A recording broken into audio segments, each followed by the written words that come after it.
There we go. Okay. American Center for Law and Justice, Bannons War Room, and my screens didn't switch for me. X22 report on Wendy Bell Radio. Okay, but before we get into this, let me give a shout out here to Raffitis, just started following my channel. State Pen, just started following my channel. Starfish25, just started following my channel. 1969 Tim, just started following my channel. Esther Juresic, just started following my channel. R. Benson, just started following my channel. Nana Jenny, just started following my channel. And Golden Spartan 6556 just started following the channel. Also, Chen Crew just gave me a comment on my episode 1625. So let me go ahead and give this a thumbs up. So thank you for your comment and thank you for following my channel. I greatly appreciate that. I hope you're tuned in and I hope you enjoy the content. All right, well, let's get to this. American Center for Law and Justice, Sekulow clip. School disciplines teacher over free speech. Amazing these days, isn't it? Let's see what they have to say.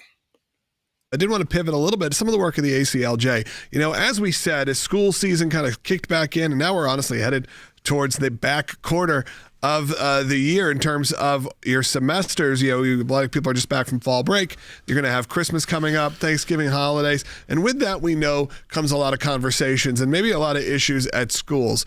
And sometimes it involves the teachers. Sometimes it involves the teachers doing the right thing and being punished or reprimanded for just stating very obvious facts or being, promoting kindness. And that is sort of what happened here. We had a teacher who it was the morning after or of the Charlie Kirk assassination. It just came up in her class. People were talking about it. Obviously, it became something that people were addressing.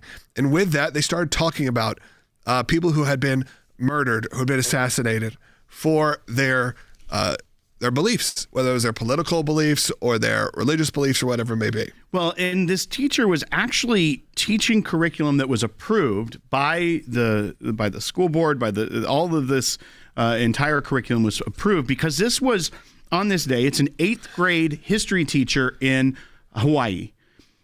Federally funded schools that receive federal funds have to teach about the Constitution on Constitution Day. That's a part of the federal law. So this was a curriculum talking about the Bill of Rights that had been approved to be taught. And they were talking about the First Amendment and talking about free speech. And the teacher was talking about how there is a difference between what is protected speech and not protected speech. A student This wasn't even a very controversial conversation. It wasn't even about controversy. We should tell people like how it went down. So on this, she talked about that one, even hate speech on Constitution Day, which she says is protected to an extent, like that we don't have laws against hate speech like other countries, and that it's protected to an extent before it becomes incitement. And incitement's not. But again, we're talking to kids here, and it prompted a student, not the teacher, a student then raised their hand and referenced Charlie Kirk being killed for freedom of speech, for talking. And then the teacher just asked students to name other figures in American history. Yeah, in somewhat pivoting. Right. Actually, pivoting the conversation. Pivoting to history. So brought up Didn't have a JFK, discussion brought about up him. Martin Luther King Jr. Abraham Lincoln. So they have conversations. And in that conversation, someone mentioned the attempted assassination of President Trump, a student. And another student responded with something to the effect of, well, that wouldn't have been such of a bad thing. Right. And of course, that's an abhorrent thing to say about anyone that you hoped that assassination. Clearly, I mean, I'm sure we can know where that student's parents are politically. And the teacher's response was just to, again, de-escalate the situation. Speech. You can't call for someone to die. That's not hate speech. Yeah, that's what I was talking about before. We don't want anyone to be killed for their speech. And here's why. And gave what appears to be a very nuanced, bipartisan, not a political speech by any means. A Republican or a Democrat, or someone who's not even political. A teacher who just doesn't want to really engage in bring it up politics. on their own. This teacher did not bring this topic on herself. So here's what happens. The school has a meeting with the social studies department, and in front of everybody says that there have been some incidents in certain classes that will be addressed, but teachers are not allowed to discuss, quote, controversial issues, and if that is brought up by a student, it must be shut down.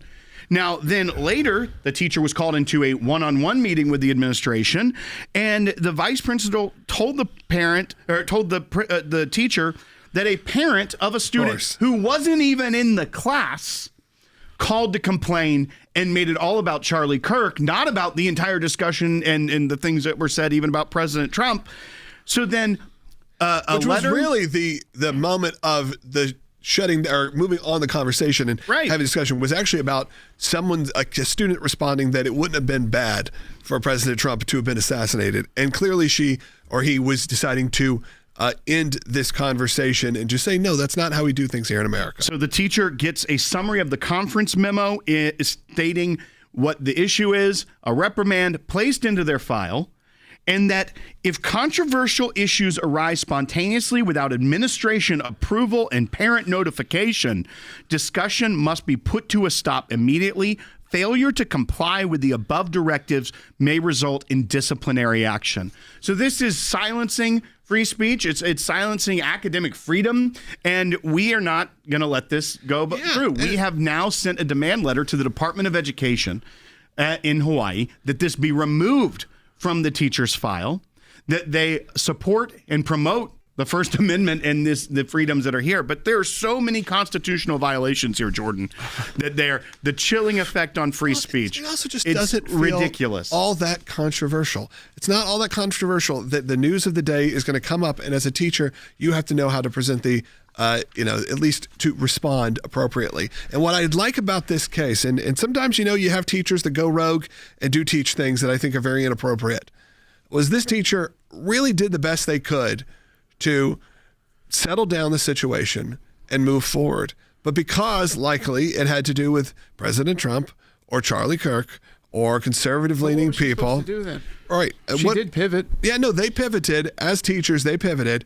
And exactly. Even the demand was kind of what was met, but that wasn't good enough. And that is clearly because of the topic. Well, it's unconstitutionally vague, the directive, saying if something arises that's controversial, how subjective is that right there, Jordan? Just saying, I mean, you can't talk about the American Revolution, or anything in American history. Slavery in America. Because it could be deemed controversial. The protest move for women, their right to vote, the Constitution, the 3/5 provision. All these things that you should be learning about in history class as you go up in age could be deemed controversial 10 different ways. Our history itself has controversies. It's not, as our founding fathers knew, we're not perfect. We're going to strive to be the best we can be as a country in the world.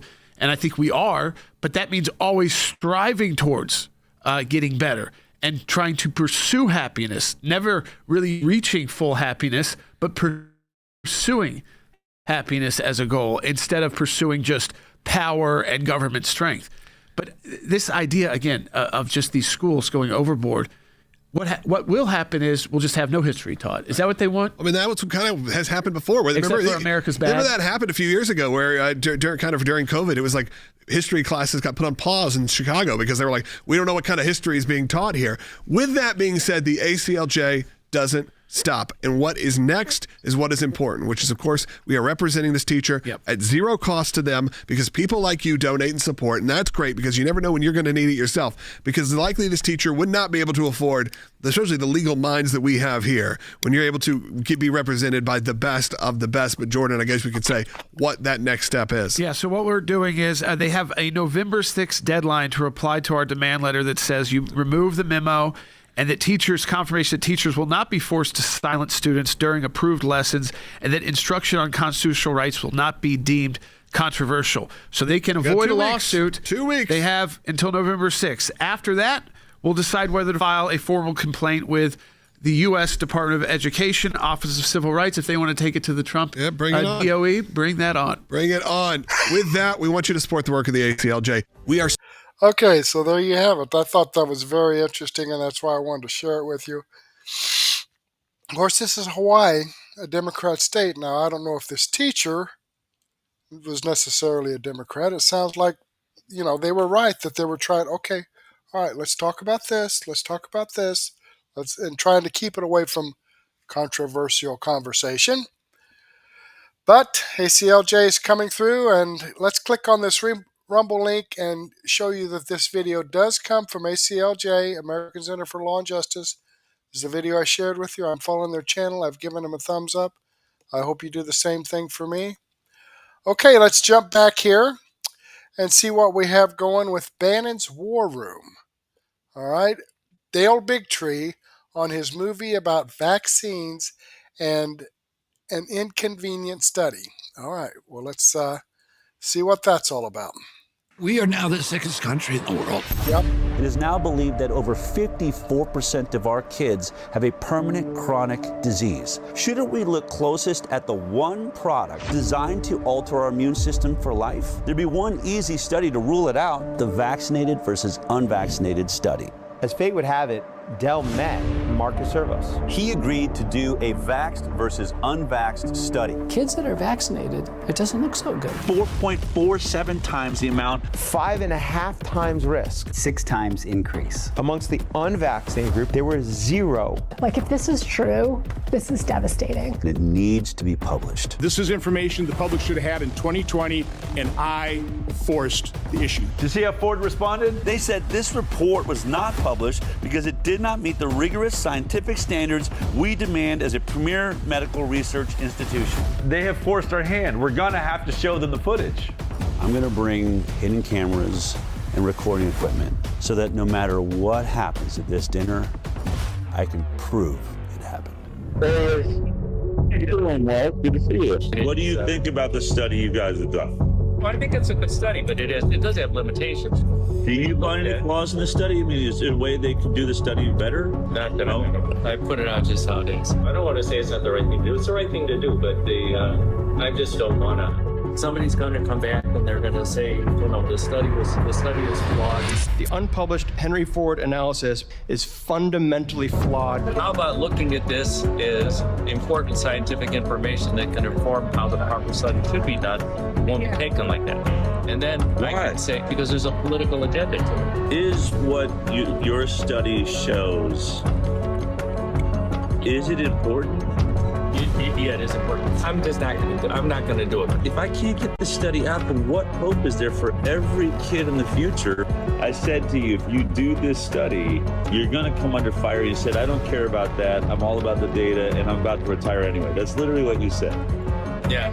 So your energy has definitely changed on that. But energy's changing. Publishing something like that, might as well retire. I'd be finished. This is an inconvenient study for the entire vaccine agenda. Dale Bigtree now joins us. Dale, you've been the tip of the spear of the Make America Healthy Again movement. You're one of the founders of it, one of the leaders of it. Why now it looks like James O'Keefe meets 60 Minutes. What is an inconvenient study, and how can people go see this, sir? Because it kind of blew me away. It's available immediately for free at aninconvenientstudy.com. We've also got the study there for anyone that wants to read it. And we're publishing all the attacks on the study and rebutting the attacks on the study because I believe in the scientific method. I think that's what's launching right here, right now with the study, with the movement. I do want to tip my hat to James O'Keefe. That is not my usual style. In fact, I think it's the only time I've really ever taken hidden cameras.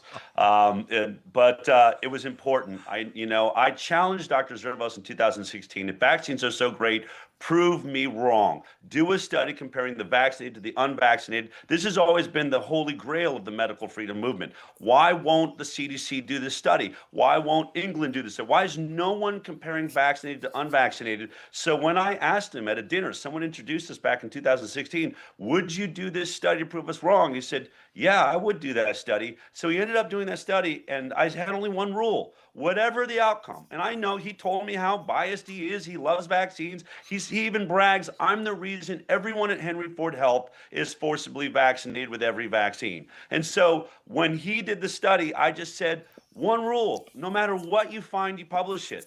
So when he finished the study and then refused to publish it, I knew something was up. And I wanted to know why. And I was only going to, and I just thought, if this study has what I think it has in it, then this is the fate of our species that we're talking about. I can't just let that ride. So I did. I took hidden cameras. I went and had dinner. And it's what makes the film so unique. It's not just what this study says. It's also a brilliant investigation into something I know you're really deep into, which is human motivation. Why is this guy so afraid? Why is he not courageous? He's looking at some of the most horrifying data that we've ever seen. The ultimate conclusion of the study is you are 2.5 times more likely to have a chronic disease if you've been vaccinated compared to if you have not, meaning you're going to be sick your whole life. 250% increased risk of that happening.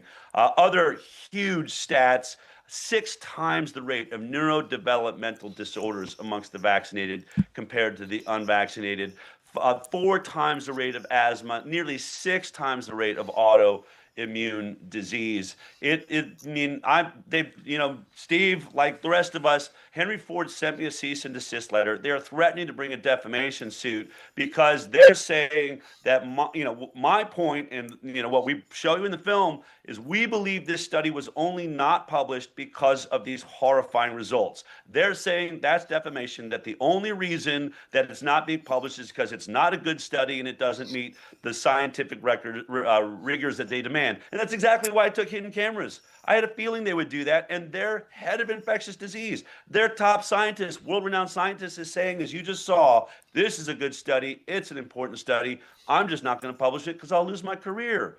And that's the problem with this culture we live in, Steve. We live in a culture like we're in the dark ages here. We're still locking Galileo in his house for, saying that the earth is the center of the universe. This is important research science. If vaccines are making our kids sicker and not healthier, then our government's got to stop forcing us to take these things. We got to stop making kids take these before they go to school. Something's got to change. And so, that's what this film is about. I think it's the biggest thing I've done since I made Vaxxed, which obviously, sort of threw me into the MAHA movement, which is originally, the vaccine risk awareness movement. But this is important information. And I want to make it clear, there's been about 4 or 5 other vaccinated versus unvaccinated studies that have been done. They've all shown the exact same thing, that the vaccinated are just far sicker. But those studies have been torn apart by mainstream science saying, well, that's not a major institution, or that was a homeschool study, or the scientist that did it had a bias. He was he was an anti-vaxxer. That's why this study was so important. This was done by a major research institution, done by a pro-vaccine scientist, done to prove us wrong. It's one of the biggest we've seen. Nearly 20,000 kids, like almost 18,500 kids are in the study, 2,000 of them unvaccinated, tracked for up to 5 years. We've never seen a study like this. We've never seen one done to prove the anti-vaxxers wrong. And what did it do? It did the exact opposite. It's one of the most damning studies you will ever see of the vaccine program. And so if pro-vaxxers at major institutions are coming up with the same results as the anti-vaxxers, Houston, we have a problem. Dale, I want everybody to see, where do people go right now to see this over the weekend? I want to have you back on. I want to break this thing down like a football film, because if it was not for Dale Bigtree and his courage, we wouldn't have any of the Pfizer information. We wouldn't know anything about the COVID thing. That was Bigtree and his team going out. I'm telling you, this guy has got so much courage. No, come on, man. You take on the impossible. I want everybody over the weekend to get this film. Where they go, Dale, to get it, and then we'll bring you back Monday, Tuesday to break it down for us. I love that. And inconvenientstudy.com. And inconvenientstudy.com. You can click on it right now and watch the whole thing for free. It's getting rave reviews. I think it's got it's nearly 90% positive reviews across the internet. And then the other 10% are trying to slit our throats. And that's how this game is played. We love it. But look, there's a huge debate. You got it. Huge debate going on, but anyone can watch it. You can check out the study, all the information there, and inconvenientstudy.com. All right, there you have it, folks. Let me go ahead and pause that. But I don't. It's great information. All right, I kind of let it slide over here. Let me jump back here to my main screen, and let me go ahead and click on this again. and click on the Rumble link and show you that this video does come from Bannons War Room. I'm following the channel. And I would suggest that you go ahead and follow up on this and see that film. It's great information. So, as it is, we're still fighting the fight to get the truth out about the vaccine. All right, and that's what Murtech.com is, and Murtech on Rumble is about no nonsense, common sense, logic, and truth. All right, let's jump over here to X22 Report, episode 3760B. Schiff panics over Insurrection Act. Trump's plan relies on two events to save the Republic. Okay, let's check this out and see what that's all about. Just click the link in the description. Let's get into the economic collapse, political and geopolitical news. Now, the deep state, the corrupt politicians, big tech fake news, the puppet masters, you can see they're now building the narrative to explain what Trump is going to do when they push their riots. And they're trying to build the narrative that Trump is going to be using the armed forces to arrest American citizens. But again, under the Insurrection Act, and when the deep state players, the Ds, and the fake news, when they push the insurrection, Trump has the authority to do this. Now, you have to remember, they're going to try to control the narrative, and they're going to try to convince people that he's using the armed forces to arrest American citizens, just like they're trying to use the narrative right now that ICE is going after American citizens, which is not the case whatsoever. ICE is going after those individuals that are illegal in this country. And those people that are obstructing justice, they might be American citizens. They're also being arrested because if you're throwing a rock, if you're shooting at an ICE officer or using a bat or anything like that, or basically slitting the tires of an ICE vehicle, you are obstructing justice. And yes, you can be arrested. So their narrative isn't working, but they're trying. And they're now preparing for the insurrection that they're going to be pushing. And you can see Schiff right now, he is out there panicking over the Insurrection Act. And actually, if you go back in time, what did he try to do? He tried to introduce legislation that would actually shut down the Insurrection Act, the Posse Comitatus Act, because he knew that Trump would eventually use this if he had the opportunity. But he failed to do this. And you can see that the deep state players, as Trump goes after them and indicts them, and you have to remember, we're in the testing phase right now. We know the judiciary is completely and utterly corrupt. We know the judges are not going to most likely rule that, hey, yeah, you know what? These people should be thrown in prison. Remember, these cases are open and shut. I think what Trump, the Patriots want to do at this point, they want to see the tactics of the deep state players, what lawfare they're going to use. They're monitoring the judges to see how they perform. Because again, what you do is you bring these people up on charges and you see what the corrupt system does. And I don't think people should get upset or freaked out if these people get off. I mean, hopefully they don't. But if they do, I do believe Trump and the Patriots, what they're doing is they're seeing what the judiciary, how deep it is, how corrupt is it. Do we need a complete and an utter overhaul, which I do believe it does. Because I do believe the entire system is completely and utterly corrupt. And that's why the first event is so important. See, Trump has two events that he needs to get rulings on. One of them is the midterms. What is the ruling? The people have to come out and vote and override the deep state rigging system and put the Patriots in place so we can fulfill the rest of Trump's plan. The other ruling is from the Supreme Court, and that has to do with tariffs. Now, I know a lot of people are probably out there thinking, who cares? It's stupid tariffs. Why is that so important? It's so important because you have to remember the criminal system that we have today, the one that they created, it runs on money, just like the mafia. Oh, wait, didn't Cash just take down the mafia with NBA, with them rigging the games and cheating? Don't worry. It's not just the NBA. It's going to be other sports organizations. Actually, what people are going to come to find out is that we've been living in an illusion. And I think every day that passes, I think people are starting to really realize this. But just like the mafia, They need money to exist. I mean, again, would they exist without the money? Yeah, maybe on a very small scale. But again, the money is what drives the mafia. What drives the criminal syndicate in this country? The money. Where is the money generated? It's generated from the Federal Reserve.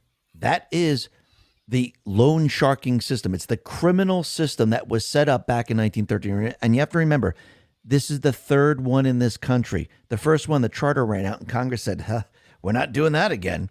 The second one, Andrew Jackson, ran on the platform of getting rid of the central bank system, and he did it. Did they try to assassinate him? Of course they did.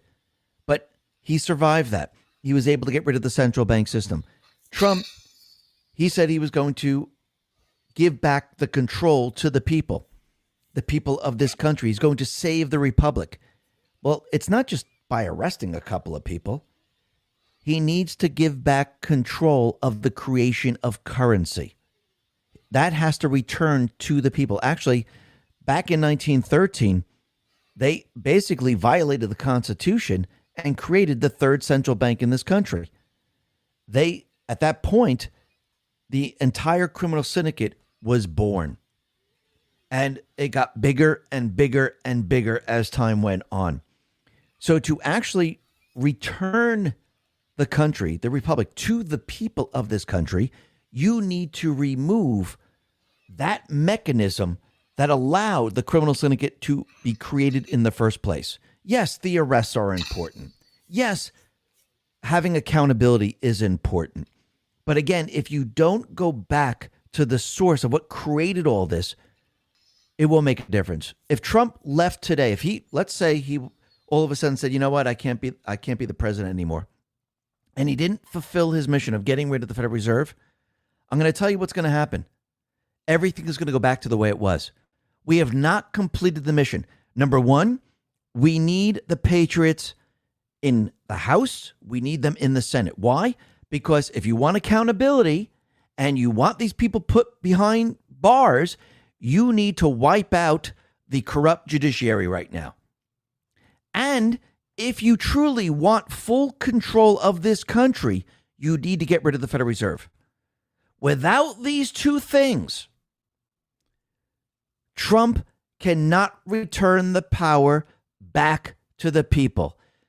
Think about what happened when Trump left the White House in 2020. He issued a lot of executive orders. He did a lot of things. What did Biden do? He reversed it. Go back to Reagan. Reagan, 8 years. Reaganomics made the country look fantastic. It was chugging along. As soon as he left office, what happened? They reversed everything. Again, if Trump does not complete the mission, we will not be able to return. He will not be able to return the republic back to the people. And these two things, I do believe, are one of the two important things right now that he has to do. Federal Reserve, I think, is the number one. But again, he needs the Supreme Court to give him the ruling. Actually, he says this is the most important case ever in American history. And I completely and utterly agree with him.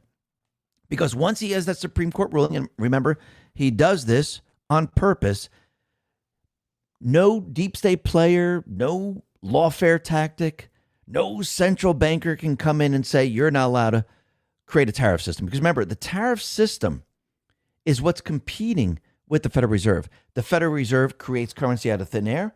Trump's tariff system brings in income externally. So he's generating income. The difference between the two is that the tariff system doesn't create inflation. The central bank system does. The tariff system isn't a centralized borrowing system. We're not borrowing that currency. The central bank loans us their currency, and we have to pay it back with interest.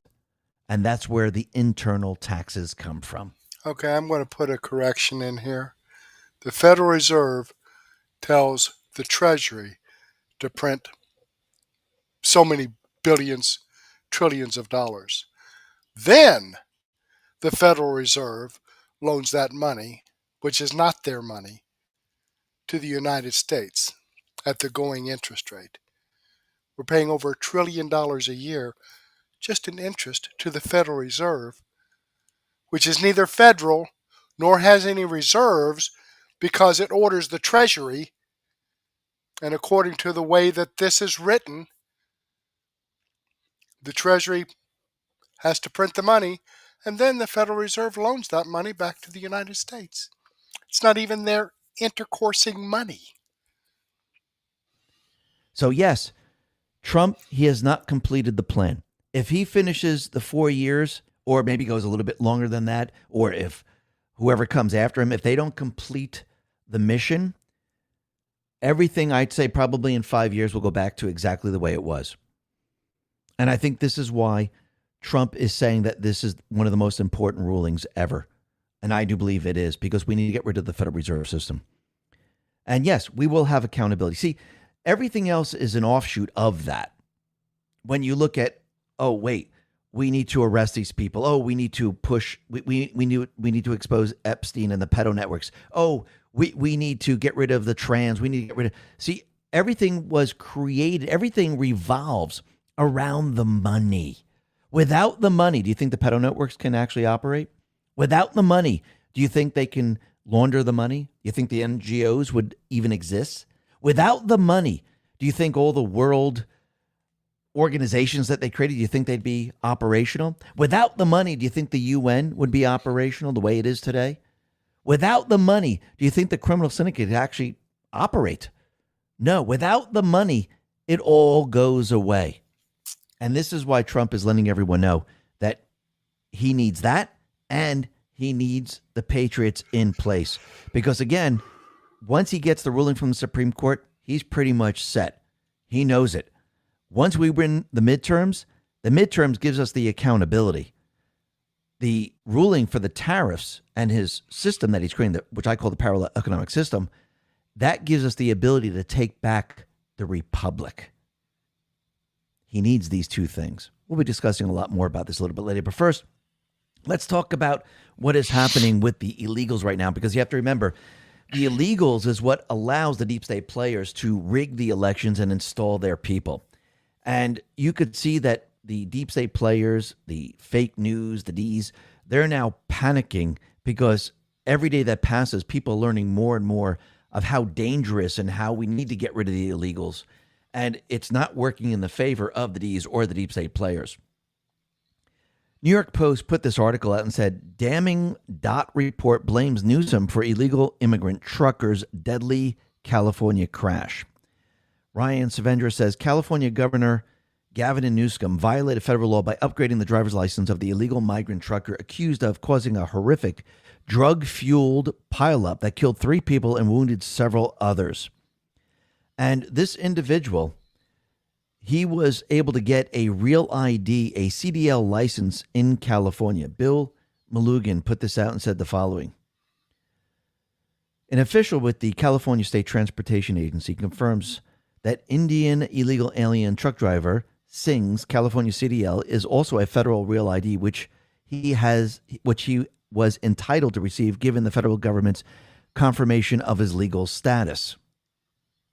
Secretary Sean Duffy says, California upgraded this killer's license last week when my stricter rules were already in place. They ignored my emergency action, and now 3 people are dead. Absolutely. And this individual, he failed his CDL test 10 times in 2-month window between March 10th, 2023 and May 5th, 2023 in the state of Washington.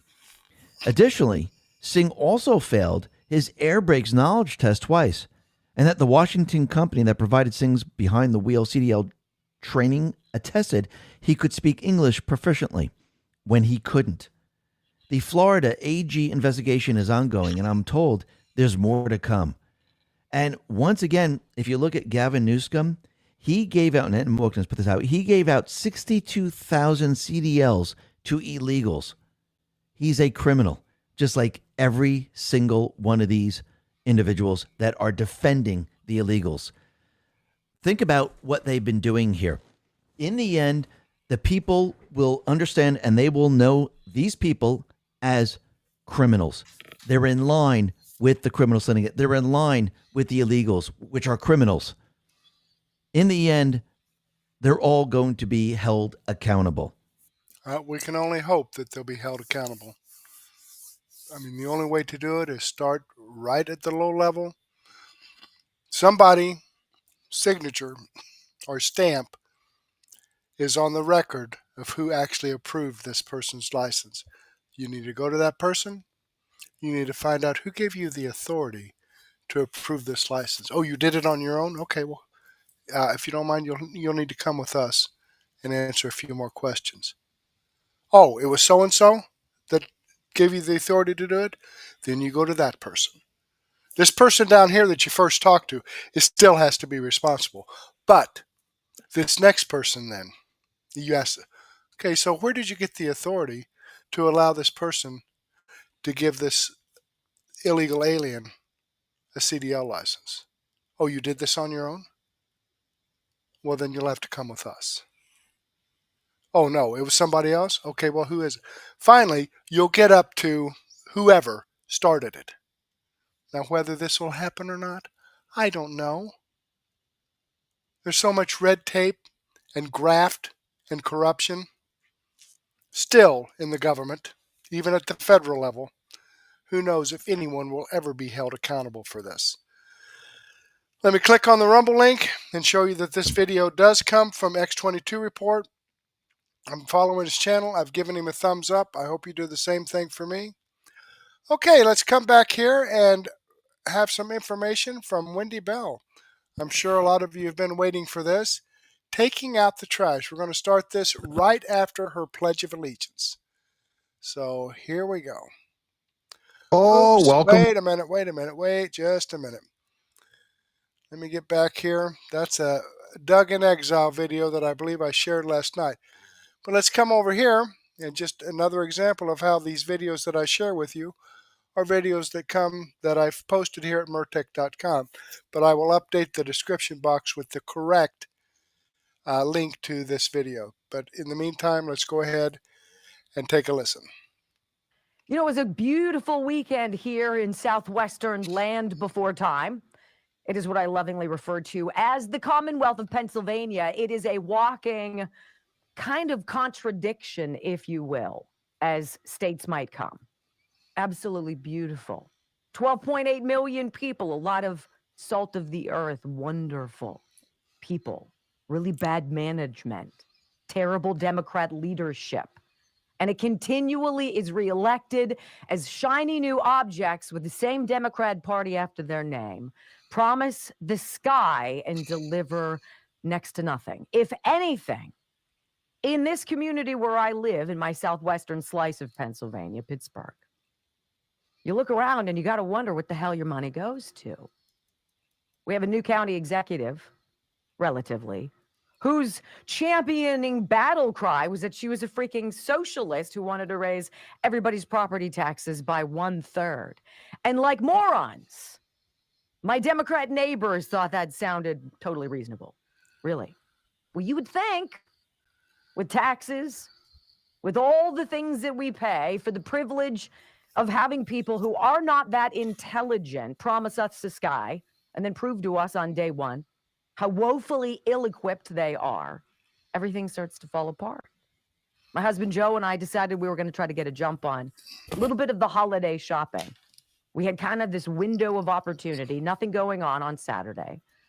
And he said, hey, why don't we go up to Grove City? It's about an hour away from our house, maybe an hour, 10 minutes. Go through a couple counties to get there. And this time of year, late October, beautiful time to be in the car to watch the leaves in southwestern Pennsylvania turn color. And the road is beautiful. The hills, the farms, the corn that is now all dried up on the side of the road. Miles and acres of corn. We notice something as we leave our county, away from the city proper, and get further and further away from the blue metropolis. The trash is gone. All of a sudden, the pavement on the highway is smoother. There's no dead deer decomposing with every mile marker. It's like all of a sudden when you get out of the city, people remember what it's like to pick up, to take care, to have respect, to take pride in what they have. And it was one of those beautiful October afternoons just before lunchtime. A bright blue sky and big puffy white clouds. And the sun would come through and stream out of them and dance on the grass. It was beautiful. Why can't Pittsburgh be like that? Why can't people where I live like that? I want to take out the trash. I want to pick up the roads. I want to be done with the garbage. I want to be done with the roadkill. I want to take pride in where I live. I want the people around me to share the same idea. I want social services that actually work. I want people who are homeless to get homes, to be put somewhere. It's about to get really cold. And by the way, the 10 cities are nowhere to live anywhere, no matter how you are. But see, we've become almost numb. When you start stepping over hypodermic needles, or you see people drugged out in zombie mode, and they stop resonating with you. Houston, you've got a problem. Well, our cities have a problem. We have somebody who wants to take it out, the trash, that is. And you know what? It is something that the majority of us would believe in, would back 100%, and that is exactly what's going on. I noticed in Portland over the weekend, lo and behold, Portland police reminded by, I don't know by what, as Trump's legal maneuverings just to send in the freaking National Guard to protect federal buildings, to protect ICE agents who are under assault because of what? Because you and I voted to take out the trash. The trash is all of the people who lie to us, who weasel their way into office, and who bank on the slums being the new normal. I'm sorry. I don't want to have to hit the highway and drive an hour outside of my hometown to see what it could be like. Javier Milei, yesterday in Argentina, won what they told us could not be won, ladies and gentlemen. A political figure who is not that dissimilar to President Trump in his style, in his conservative libertarian values. They said he was going to get slaughtered. Nobody likes what he was doing. Really. He has won the key midterm victories, backed, of course, by billions of dollars from this Trump administration. Donald Trump isn't just cleaning up America. He's trying to help other world leaders clean up their land as well. And if President Milei is any indication of what could happen in the midterms here in these United States, it's not even going to be close. He gained 14 Senate seats and 64 in the lower house in Argentina in yesterday's vote, strengthening his party's presence in Congress. Trump calling the results a huge win. Doing a wonderful job. What is Milei doing? He's slashing regulations. He's pushing a free market agenda. He's creating jobs by getting government out of the way. His government has managed to cut monthly inflation sharply from almost 13% in December of 23 to 2% last month. And it just keeps getting better for the people of Argentina. This is what is coming in the United States. If you want to see a parallel, the Argentinian people said, you know what? Argentines, we want more of this. We don't want to go back to the way it was. We don't want to go back to filth and squalor and poverty and hopelessness and addiction, all allowed by corrupt people who aren't that intelligent and who simply do not care. You have to care to pick up the garbage. You have to care to clean up the streets. It's not a slogan. It's not propaganda. And I want you to hear the beginning of the end, hopefully, of abject chaos in Portland.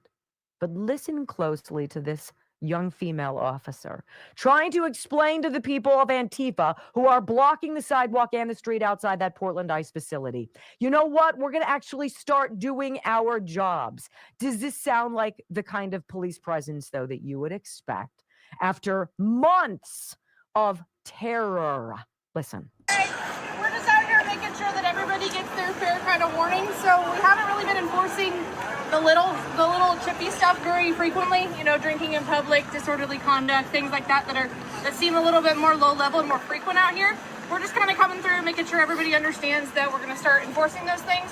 So when you see people out here who have an open can or they're just mingling in the middle of the road, those are going to start being enforced, whether it's a citation or an arrest, depending on the level, okay? Ma'am, do you know what triggered this? Why Portland PD's coming out here now and doing this? I think look, we've changed our stance every day. You have to kind of flow with what's going on and try to, nobody has the solution for this. We just are trying to work, I guess, a different strategy.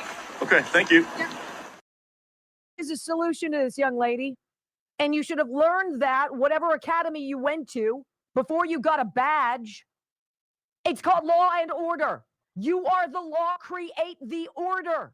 Unless, of course, you're owned by Antifa. Unless, of course, you have been overrun, co-opted, and controlled. Pay attention to what is going on, ladies and gentlemen.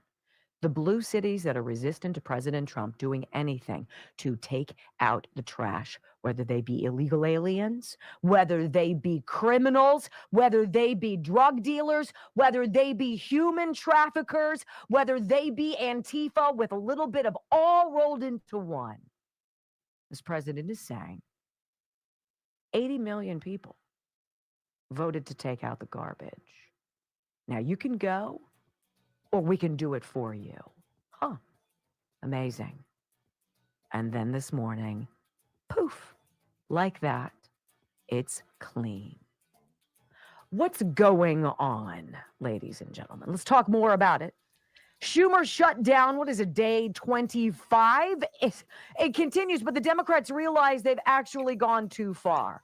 We've got air traffic controllers not showing up on the job, flights to Los Angeles being canceled, and now the Democrats realize, I think maybe we overplayed our hand. Proof of that next on the Wendy Bell Radio Network. All right, let's get up here, get past our commercial break and the station break. Carve back the 1.5 insanity. I don't know. Stand up.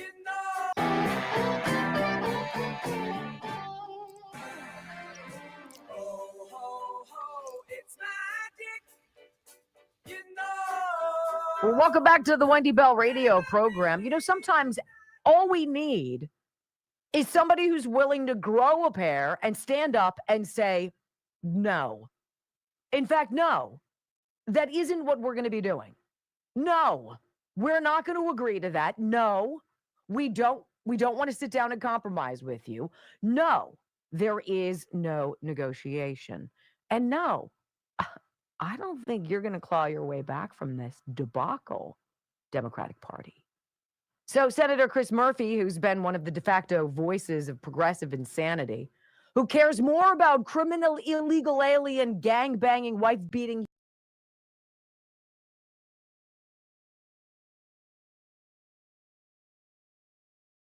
canceled, and now the Democrats realize, I think maybe we overplayed our hand. Proof of that next on the Wendy Bell Radio Network.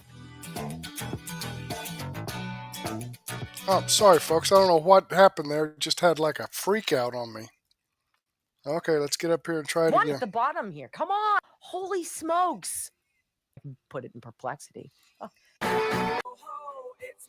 Let's try this again.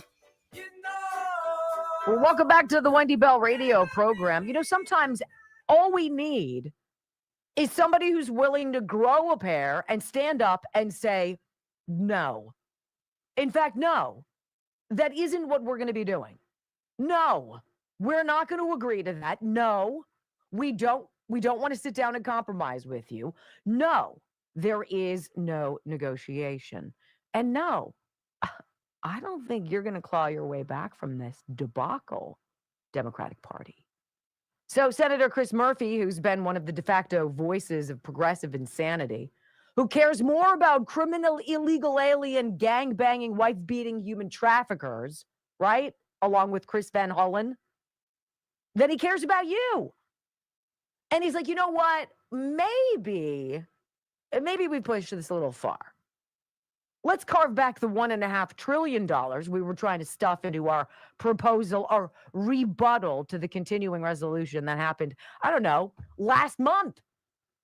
We're gonna just say, how about just give us $20 billion instead of $1.5 trillion?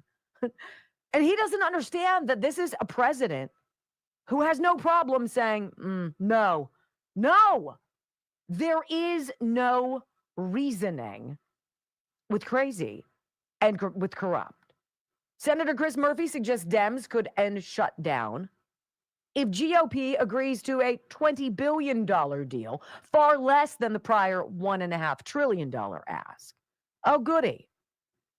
The publicly demanded a permanent extension, enhancement of the Obamacare subsidies, which suck. The system sucks. It sucked for 10 years. No Republicans voted for it for a reason. And now you idiots want us to bail it out because you see it coming to an end, because you put sunset clauses on it. And lo and behold, the sun sets at the end of 2025.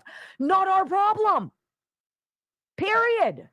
And so he's like, well, we could probably come up with something pretty quickly. Chris Murphy, senator from Connecticut, said.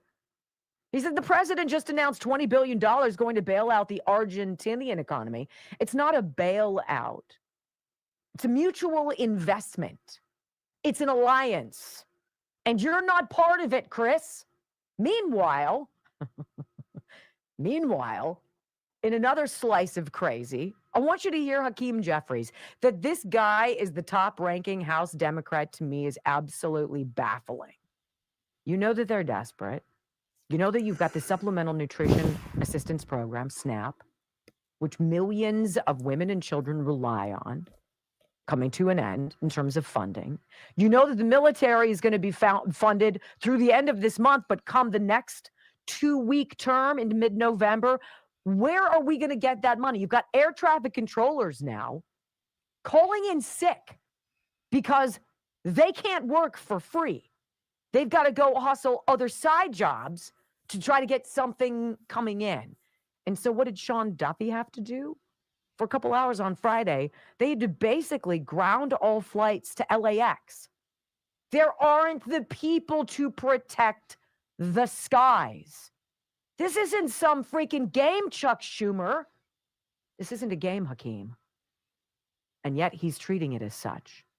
He says, we're ready to negotiate reopening the government, but we're wondering, with what leverage? Why would a Republican agree to any term of yours? We wanted nothing except to finish the job. That's all we wanted. Here's Hakeem Jeffries on MSNBC. Well, unfortunately, in day 25, what we've seen is that Donald Trump has shown zero interest and Republicans have shown zero interest in reopening the government. Donald Trump has nothing to do with this right now. This is in the Senate. It's got to get out of the Senate with 60 votes before it goes to his desk. This lying son of a sack is a liar. Donald Trump has nothing to do with it. Now, he could probably go in and talk to some people if he wanted them to sway the other way. But this is something that's got to be worked out in the Senate, folks. That's the way it works. And if somebody is telling you anything differently, they are lying to you. It's got to have 60 votes in the Senate to get to the president's desk.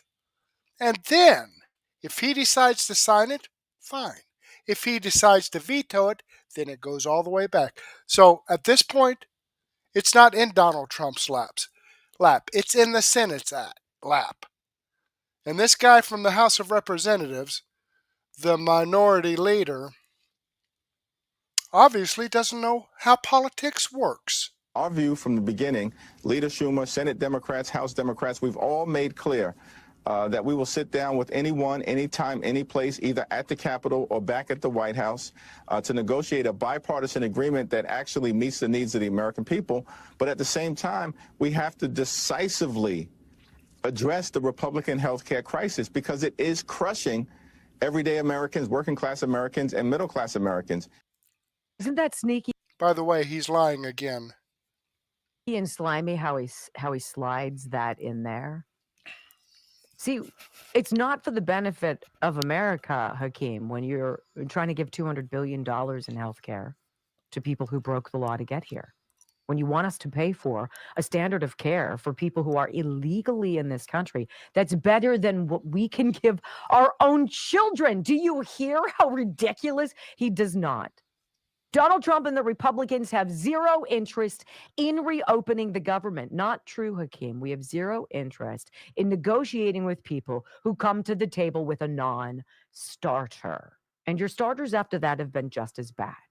And then he says, we have to address the Republican healthcare crisis. There is not one skosh, one scintilla, one iota of a Republican fingerprint anywhere near the destruction of the American healthcare system, which has Barack Obama's palm print all over it. So, Hakeem and Senator Murphy, whatever respect you might be due, kindly take this seriously when I say this.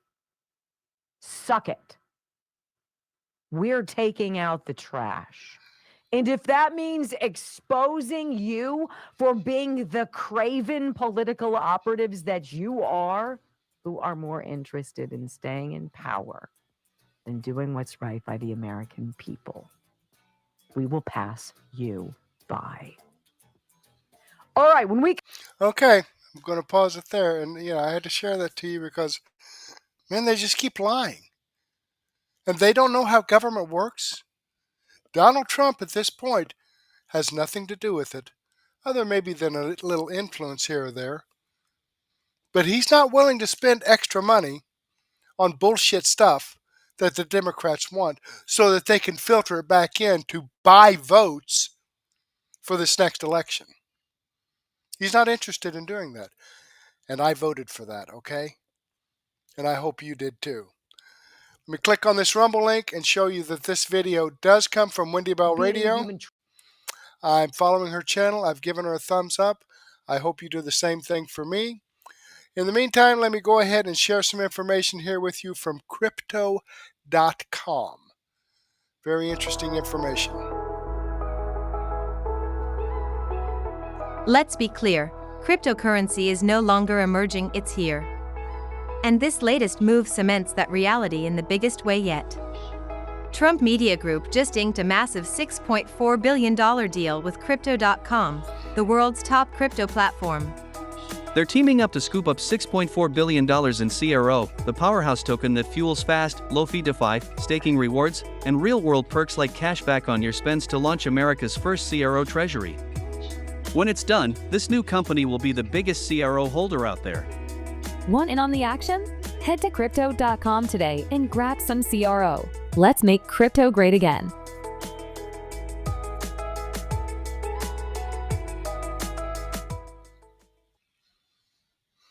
Okay, folks, I just copied the live chat into a comment so that it'll be permanent with this video because the live chat will just kind of go away once the live stream is over.